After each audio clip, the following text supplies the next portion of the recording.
Hi guys, welcome to True Crime Wine Wednesday. If you're new here, hi, hello, welcome. I am Sherilyn and I am so glad you found me. If you're not new here, welcome back. Thank you for coming here every single Wednesday and hanging out with me. You guys mean the world to me. Wednesdays are my favorite day of the week and it's all because of you. If you're new here and you're like, well, I don't like wine, can I still participate? The answer is of course. Get that kettle going. Have a nice little cup of tea. If you're starting your day, have a coffee. Or maybe you're one of those people who can have a coffee before bed. I am not. Whatever you like to just sit and hang out with us, you do. Before I go any further, I just wanted to thank you guys so much for the love and support on the last video. I want to let you know that Nadia's mom has seen so many of your guys' comments and she sends her love and appreciates you guys so much. So thank you for everybody who shared, everybody who's talking about it, and just bringing more attention to Nadia and her family. All right, let's get started. You know the drill. Before we do, a word for today's sponsor. I want to give a huge thank you to our sponsor today, Audible. Audible has been my calming, decompressing time lately, and I am so thankful. A lot of people ask how I research my cases, and the majority of it is books. Any book that I can get my hands on. But you might find it interesting that I don't use Audible for research. I actually like to use Audible for like my enjoyment time. I like to be able to have it on just to listen to it. It's like I have somebody else doing the work for me. If you don't know what Audible is, it is the leader in spoken word entertainment. And that doesn't just include audiobooks, it includes podcasts and original entertainment as well. And each month they give you a credit towards any item in their premium library. So if there's like a bestseller or something up and coming that you really have your eyes set on, you can use that credit towards it. Plus, the nice thing is that if there's something that you're wanting to save up for, maybe there's like a series that's gonna unleash pretty soon, release, not unleash. And you've got your heart set on it, you can save your credits, you have a year to use them, and then you can just like splurge and use them all at once. Right now I'm listening to Chelsea Handler, Life Will Be the Death of Me. I think I have every Chelsea Handler book and I cry in every single one of them, like from the beginning to the end. She's so funny. This is the first one that I'm actually listening to in like the audiobook form, and I am loving it because now it also adds like the component of her telling the story as well. It just makes it so that much better. And that's really what I like about it. I like being able to just have somebody else read for me, have a good laugh, especially when most of my days are filled with pretty dark stuff. Something really cool is that Audible now has podcasts too, as well as like original series. They have such a massive library that ranges from thousands of podcasts that are like your number one favorites all the way to Audible originals that will very quickly become your new go-tos. And those are all included in your membership, so you don't need to save your credits for those. One thing I'm pumped for is I've never listened to like a radio program, you know, like back in the day where they had like,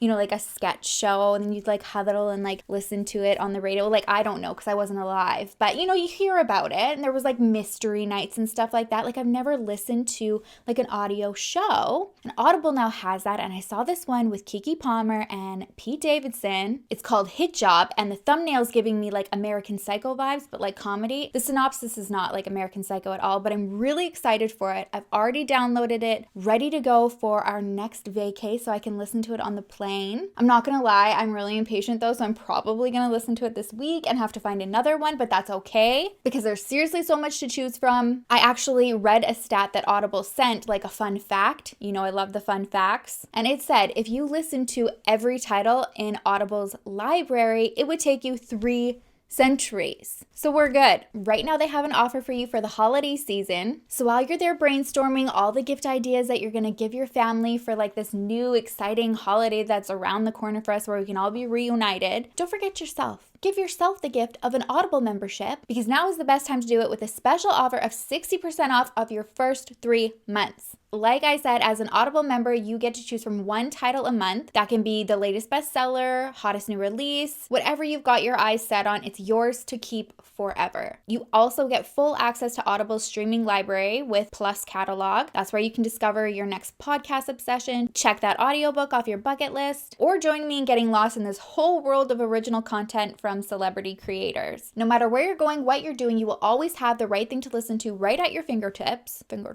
And like I said, right now for a limited time, you can save 60% on your first 3 months. Make sure to go to audible.com/SherylandDale or text SherylandDale to 500 to scoop up that offer. Once again, that's audible.com/SherylandDale or text SherylandDale to 500 for 60% off your first 3 months.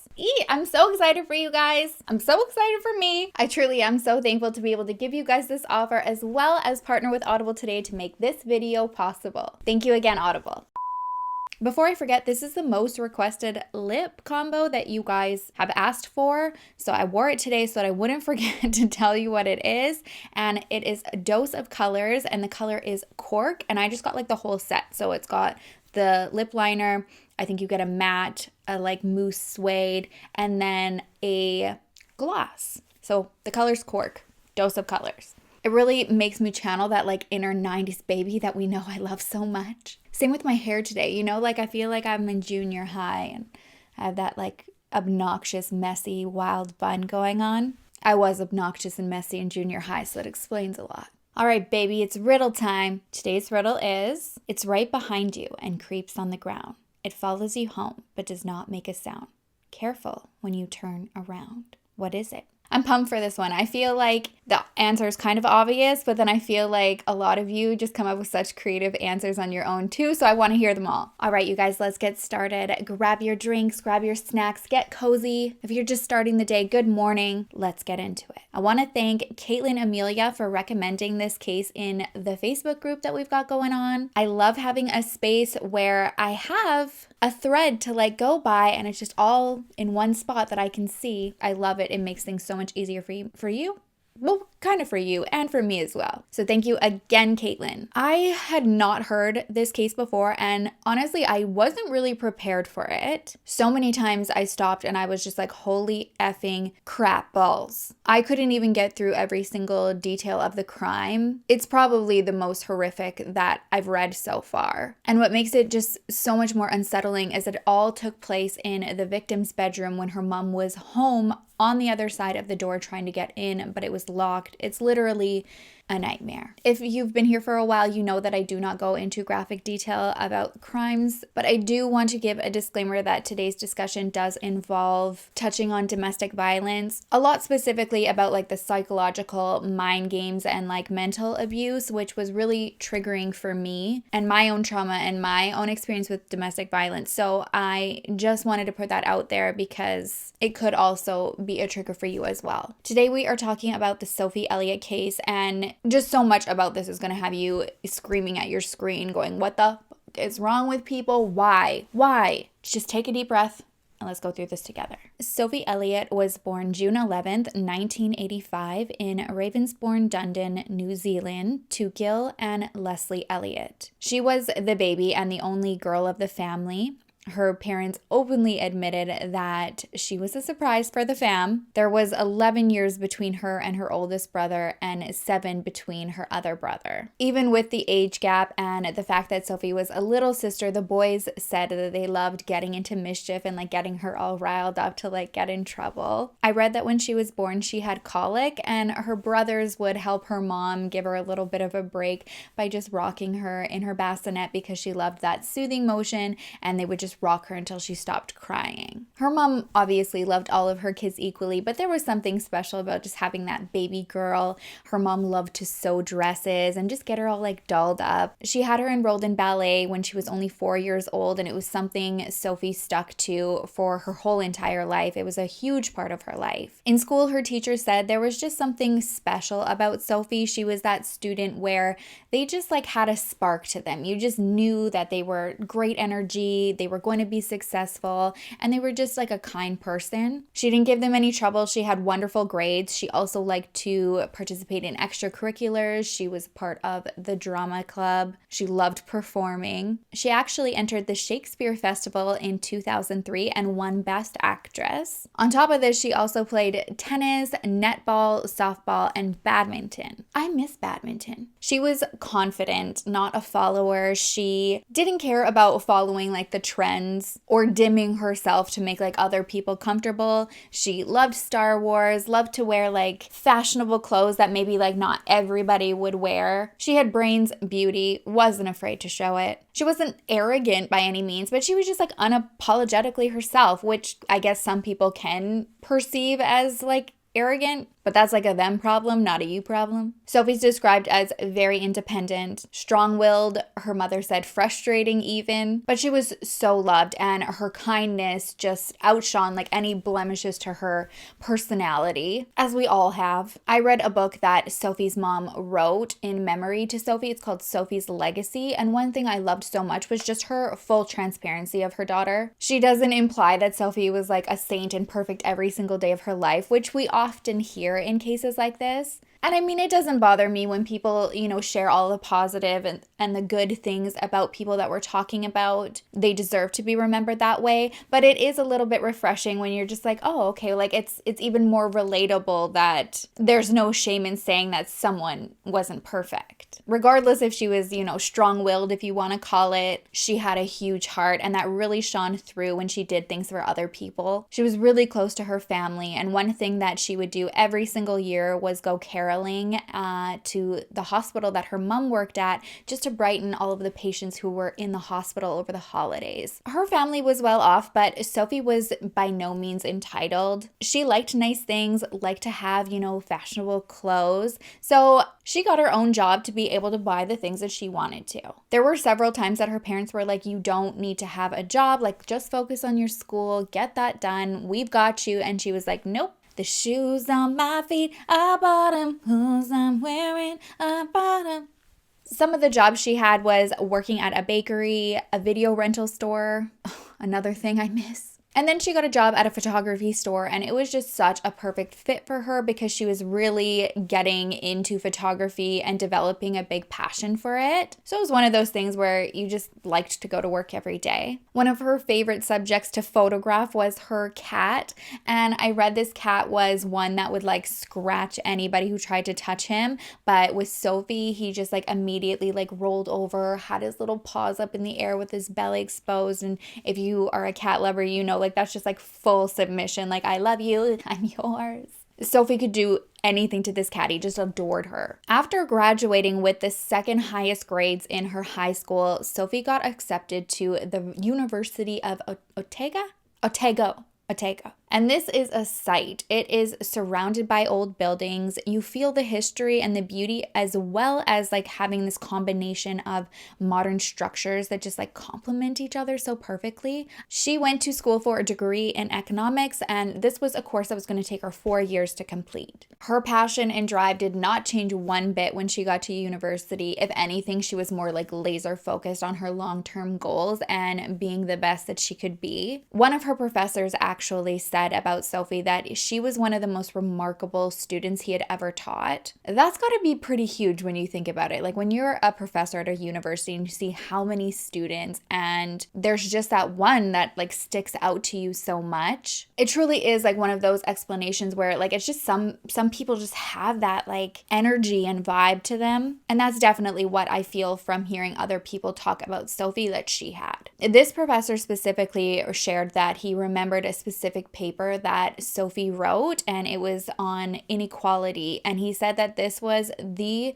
best piece of writing he had ever read. To this day, he wished there was like a grade better than A+, because that's what she deserved on it. On top of her professors loving her, she also had no trouble making new friends in university. It sounds like some were a little intimidated at first, just given her confidence and how smart she was. But as soon as they had a conversation with her, like all of that went away. It was probably like, those friendships where you're just like, when I first met you, I thought you were but now we're besties. Her friend said she also always had her camera with her, so she was the one that was capturing all of those candid shots of her friends, like during the day, what they were doing in school, just documenting that whole chapter of their lives. One of her friends had the most perfect reference to explain her, and it obviously connected with me so well because you guys know I love Friends. And her friend said that the two of them loved to watch it together, and she was exactly like Monica. Always neat, always did her best, very expressive with like her movements and her hands.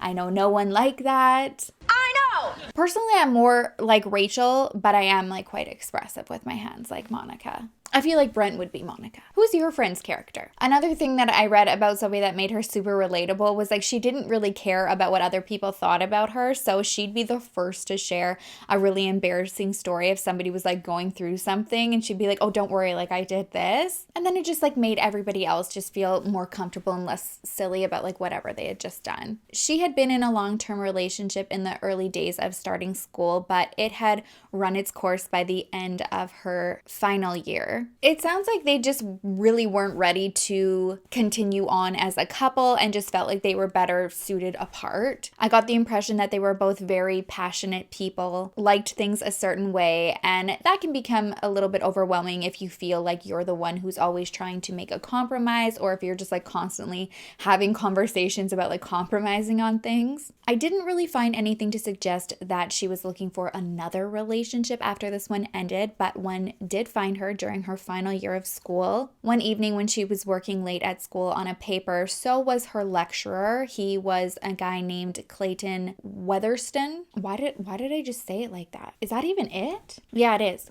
Clayton Weatherston. He was also at the school working late on something, and it just got to the hour where he's like, okay, I'm done. Saw Sophie and was like, do you want to wrap things up and go and grab a bite to eat with me? She agreed, and it was one of those situations where from that night on, they were just always together. When she told her family about it, they were a little bit hesitant of her starting a relationship with not only somebody from her school, but somebody who worked at the school. They were like, what happens if it doesn't work out? You still have to be there every day. Sophie thought it was going to be all good though. She had only, for the most part, had like positive experiences in relationships. When she broke up with her last boyfriend, there wasn't like any like ill will or anything. And the fact that he was older, I think she felt like added even more maturity. So she thought like, no, we're good. Clayton was 9 years older than Sophie. He was born January 9th, 1976. He grew up in Green Island, which is another suburb of Dunedin. I hope I'm saying that right, Dunedin. Maybe it's Dunedin. He was described as friendly, chatty, pretty even keeled, but people said they got like the vibe from him that he was like prissy. He also liked fashion and took pride in like his style. I guess his family was well known in Dunedin, and his upbringing was described as very happy and carefree. His mother and father were both very hard workers and instilled that hard-working value in their children. His father was an electrician and his mother worked the switchboard at Otago Polytechnic. He was described as a typical kid growing up, but his mom did notice that he seemed to have like overly anxious tendencies, especially if there was like something new that he was about to do, like whether it be like start like a new sport or there was like a change in where they were living, like just starting new things like really made him anxious. He was very intelligent for his age. When he first started school, he was already reading 5 years ahead of his classmates. Not only was he interested in doing well in school, though, he was also interested in sports, and at a young age he took up rugby and developed a huge passion for it in school. Kids that went to school with him said they got along with him very well. He was particularly close with his rugby teammates. And then in high school, some of his friends said that they did see a switch in him. He kind of became a little bit arrogant, held his nose up to people around him. He was always striving for the highest grades, and anybody else who like wasn't up to that like standard, he didn't really have time for. It sounds like something that kind of caused a wake-up call for him after he graduated, because now he went to university where there was a lot more pressure, a lot more workload to do, and his desire to be the best he could be caused so much stress that anytime there was an exam coming up, he would just like throw up because of the stress. It was really unhealthy because his obsession with becoming the best and just like striving for absolute excellence made him stay in university for 13 years when the course that he was taking should have already been completed in 5, but he felt like if he wasn't about to receive like an A as a grade in that class, he would just pull out of it. I read that he did attempt to get help. He realized that he needed some help for his anxiety and he was prescribed Prozac. Is it just me, or like when you hear the word Prozac, do you automatically just think of like the little like cartoon character from like the Prozac music videos? Why am I like this with the 90s? Like, let it go, Sherilyn.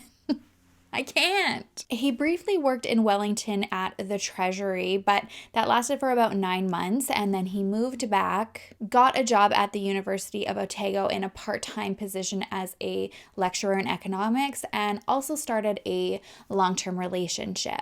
His colleagues at the university said that he was nice enough, although they did find him quite immature. While he was lecturing, he was also studying for his doctorate, though. And again, it was the same type of pattern there. He was just constantly striving for that A+ grade. He wouldn't accept anything less. If he was given even an A, he would take that grade, go to another professor for a second opinion. And then if they agreed that, like, no, yeah, this is an A material, like, it's all good, he'd go and file a complaint. So like just didn't do well with like constructive criticism either. 2 years into his employment at the university, he and his girlfriend broke up. She said the relationship ended one evening when things got violent between them. It sounds like it was just one of those situations where a small argument just caused something to like trigger and snap in him, and she saw this person that she didn't recognize that she had been with for like 2 years. All of a sudden, this other side came out and it terrified her. He, however, had no issue moving past that relationship. It was not long after that he approached Sophie when they were both working late at the university one evening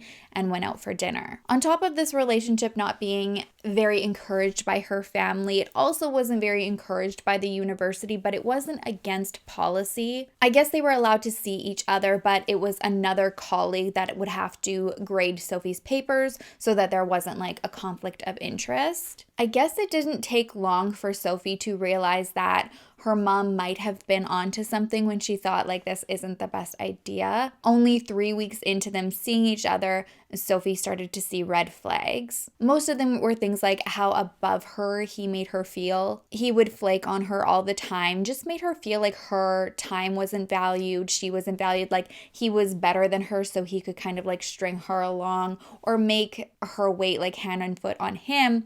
But if Sophie were ever to do something with her friends, she had to be like in constant contact with him, had to wrap it up quickly. She wasn't also able to like have this space and like have him on the back burner at any point. And quickly, it really affected Sophie. Like even the relationship with her mom, they were very close, but she could see that his narcissism was really affecting Sophie's vibe. And then she started questioning herself because he would gaslight her all the time. It kind of sounds like they went through the pattern of like she would finally see like what everyone was saying around her, like, Sophie, you can do better, like, no, he's in the wrong here, like, don't question yourself for 1 second. So she'd like put her foot down, and then he would just ignore her for like a week or a few days, and then somehow like turn it around on her and be like, it's okay though, like, I forgive you.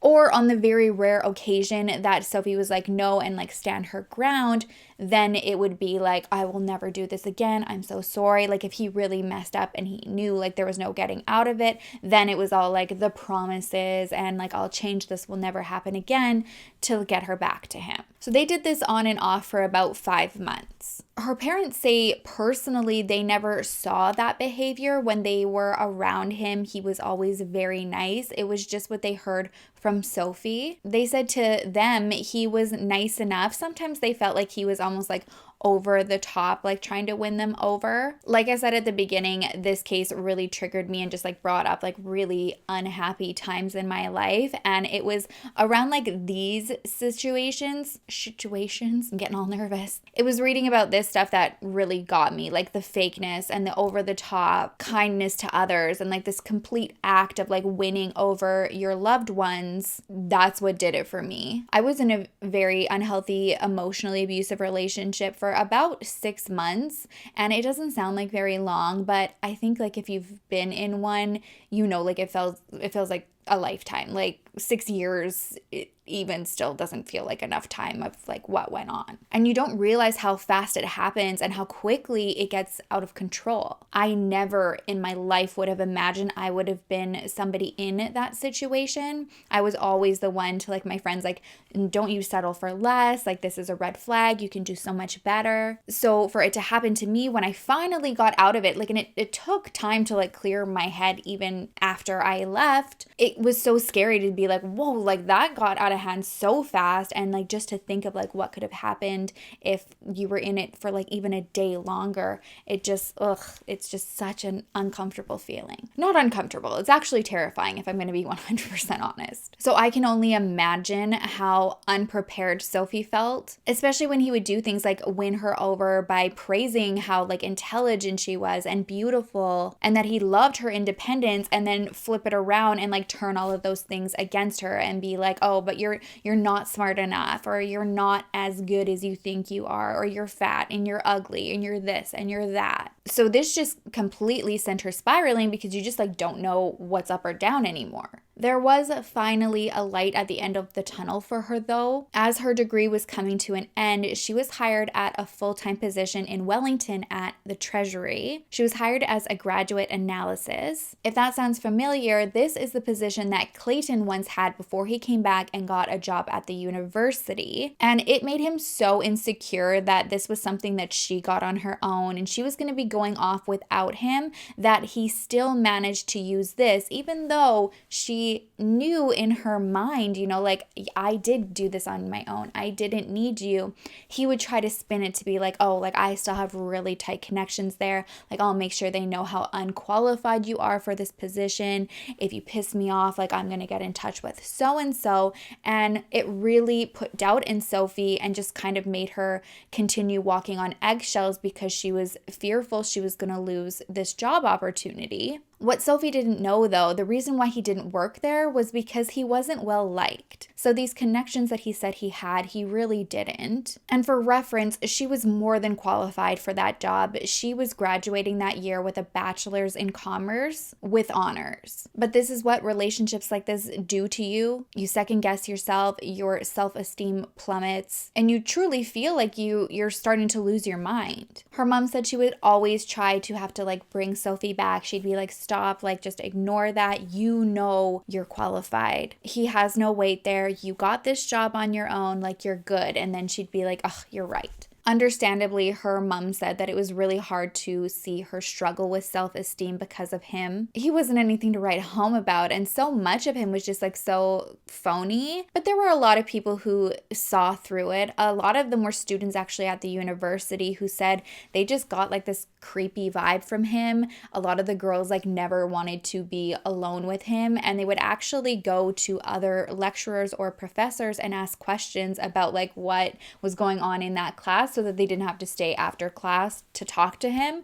And when someone would say like, oh, like, why don't you ask like Clayton? They're just like, yeah, we'd rather deal with you. Like, he's got weird vibes. On top of that, behind closed doors, like, you know, he's given this impression that he's all like put together and this like fashionista and stuff. But I guess like his flat was just filthy. Sophie never liked to go there. And she said that on the days that she would go visit him at home, she'd go home and shower because she was just like, it was just like so like unkept. I don't know why I'm like feeling it on me. As the new year was approaching, it seemed like Sophie was finally starting to believe in herself, get her self-esteem back and her confidence back. They had ended things around the middle of November, and her mom said that she felt like that time it was like the last time that they were going to get back together. Sophie even left to go and visit her brothers in Australia with her best friend, which was nice to create some distance. I guess she and her friend had an absolute blast. They spent some time in Melbourne visiting her one brother, and then they went over to Sydney to visit her other brother, and they just let loose, had fun, just celebrating this like end of this like really hard 4 years of schooling. They got to do a bunch of shopping and went around and did like all the touristy things. And her mom said that when she came back on December 6th, there was just like this light that was brought back to her. Although they were broken up, Sophie did agree to go and see Clayton shortly after she arrived home. Since she worked at the photo shop and was very good with a camera, he asked if she would take some photos of him for his PhD graduation. person. So she did go do this for him, but that was pretty much the extent of their interaction for December. She did send him a text message just to say Merry Christmas. And then on December 27th, the photos that she had taken were ready, and I guess she put them in like a nice little album for him and wanted to deliver them to him. She went by his house to give him the book, and I guess they were like flipping through it. He tried to put the moves on her, and she was like, no, like we are definitely done. Like I'm just a friend. I wanted to do like this nice thing for you, give you this gift, but we aren't going there. And he's like, oh, I'm just like trying to show you how much I appreciate this. Which just goes to show how narcissistic he is, because it's like she makes this like beautiful, thoughtful gift for him, wants to like, hand deliver, make sure that he's happy with it. And he's like, oh, like, thank you so much. Let me show you how much I appreciate you by giving you the gift of me.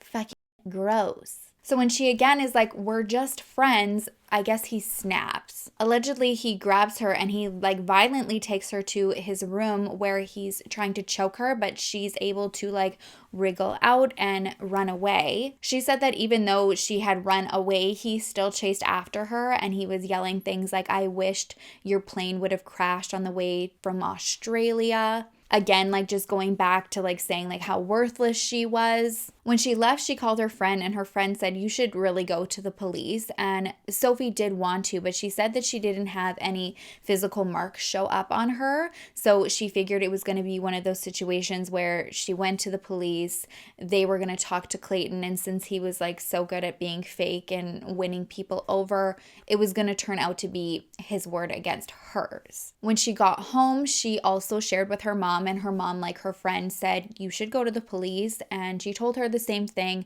and said, you know what, like I'm leaving in less than a week anyways. I'm gonna be away from him. I'd rather just like not have to deal with him anymore and what this might cause, even if there is something done, like then I'm gonna have to come back and see him again. Like I just want to be done with it.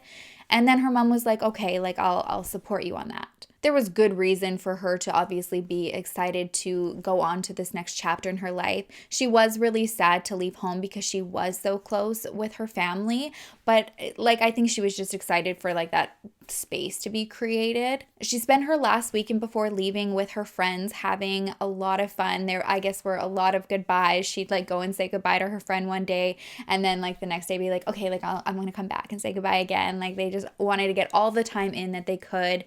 They went and had burgers one night and sang at a karaoke bar. Finally was out there just like having fun, feeling herself, laughing with her friends. The morning after she went out with her friends was the last full day that she had to pack. It was January 9th, 2008. Her mom said they both woke up very emotional. She woke up just knowing like her daughter was going to be moving away from her. She was happy for Sophie to take on this next chapter in her life, but sad for her to have her baby leaving and one of her best friends, because her husband often worked out of town a lot. So it was just her and Sophie a lot of the time. Her mom said that even though she was sad, the day itself was so beautiful. So they got up early. They were putting together all of the last little things that Sophie wanted to take with her and then packing up the things that she was going to leave behind. That morning, Clayton was at work at the university. It was his 32nd birthday, so the morning was just spent just doing a little bit of stuff in his office. A lot of colleagues were coming in,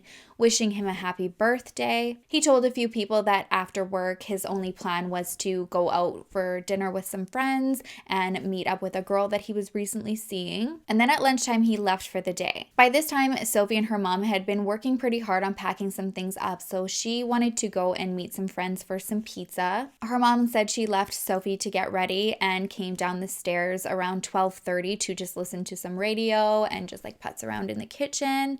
And a couple minutes after her coming down the stairs, she hears a knock at the door. She goes to answer it, and it's Clayton, and he just smiles and he's like, hi, is Sophie home? I guess her mom kind of looks back up the stairs where Sophie's room is, and she's like, and her mom's like, and she kind of just like rolls her eyes and comes down like kind of like, here we go.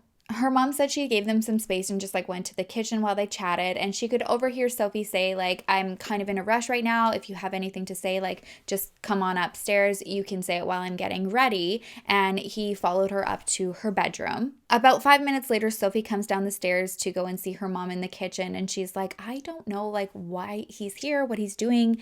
I'm just like getting ready and he's just like sitting on the bed in space, not saying anything. He's just using the bathroom right now. Like, what do I say? So her mom's like, just casually be like, oh, okay, well, like, great seeing you. We'll see you later. Not. And then she says, just make sure you tell him, if he's here because of what happened the other night, like, you're all good. He's got nothing to worry about. The past is in the past. Let's just move forward. So Sophie's like, yeah, you're right. That's probably why he's here, just to like gauge to see if I'm going to do something. And I'll just let him know, like, it's all good. By this time, they hear the sink running, the bathroom door open, him go back into Sophie's room. So she goes up the stairs. Her mom hears her close the door.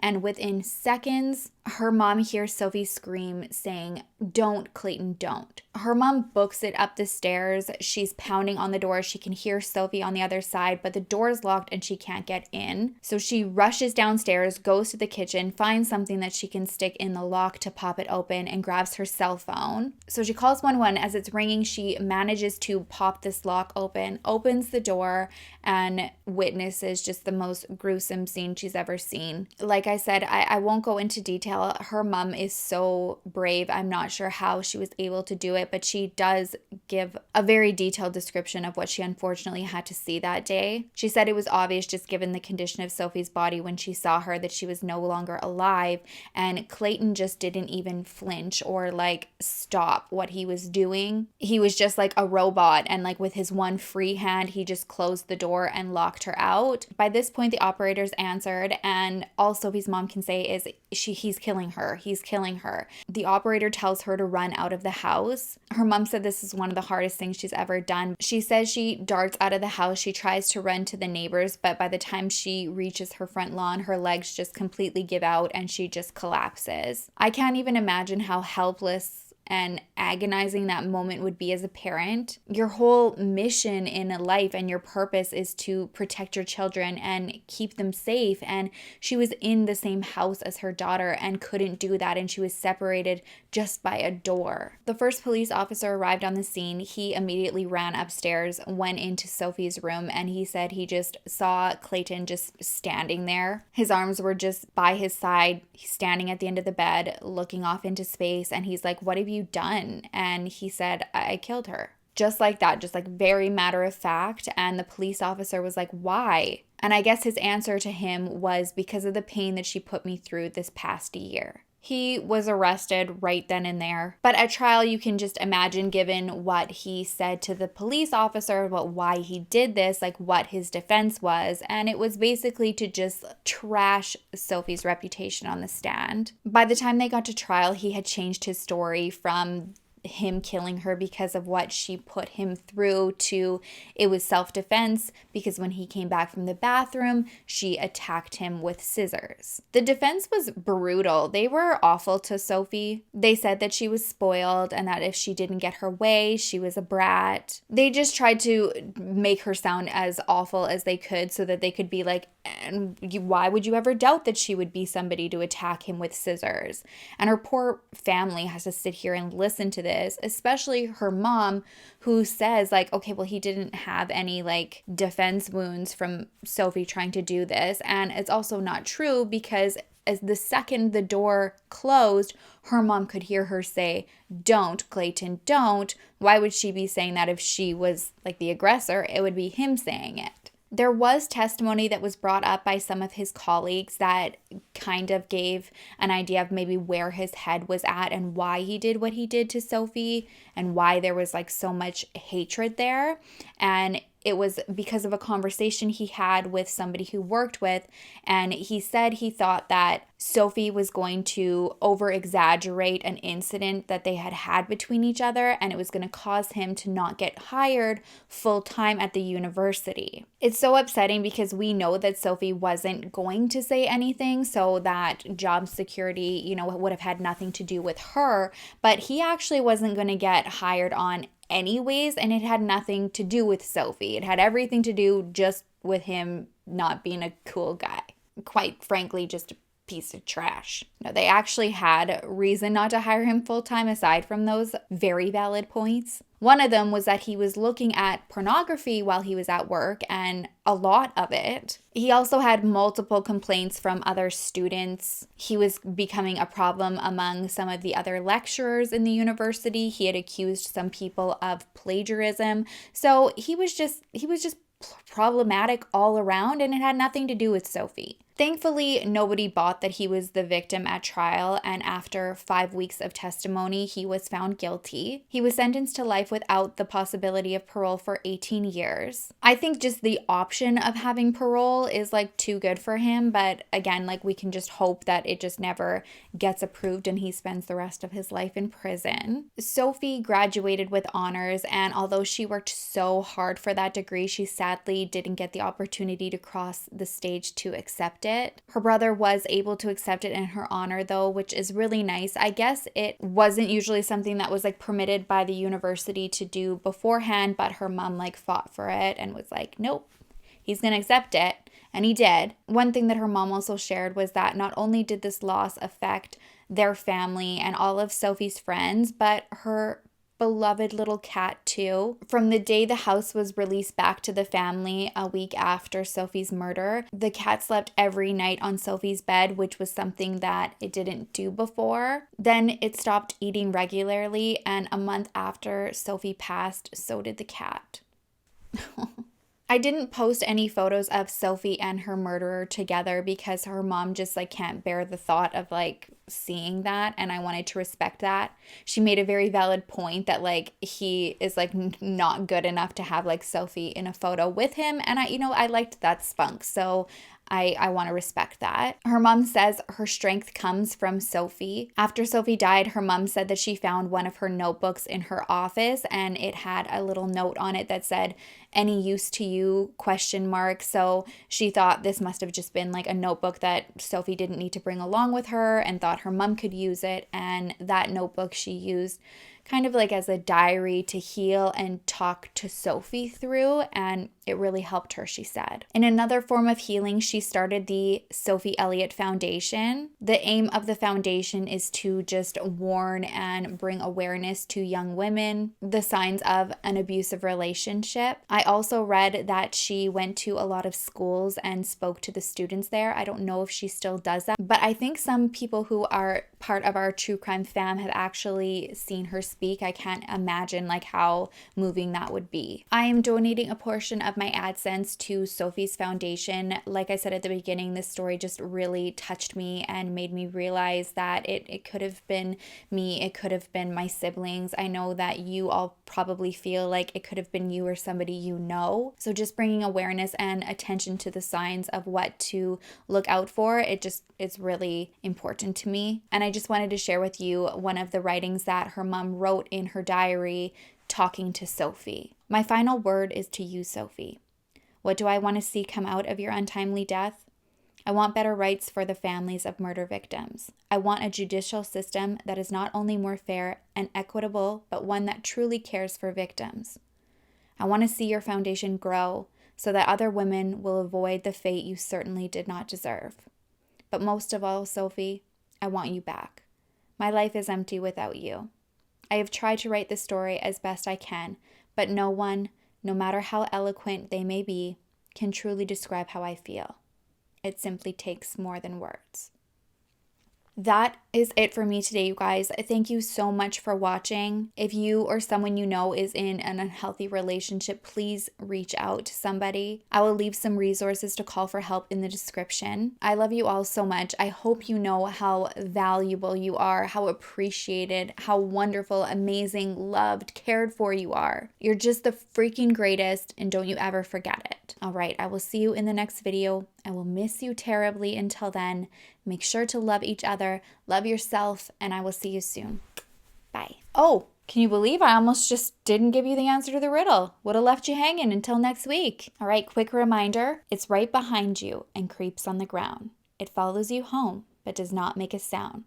Careful when you turn around. What is it? The answer is a shadow, but again, I can't wait to hear what you guys think it is too. Okay, bye for real this time.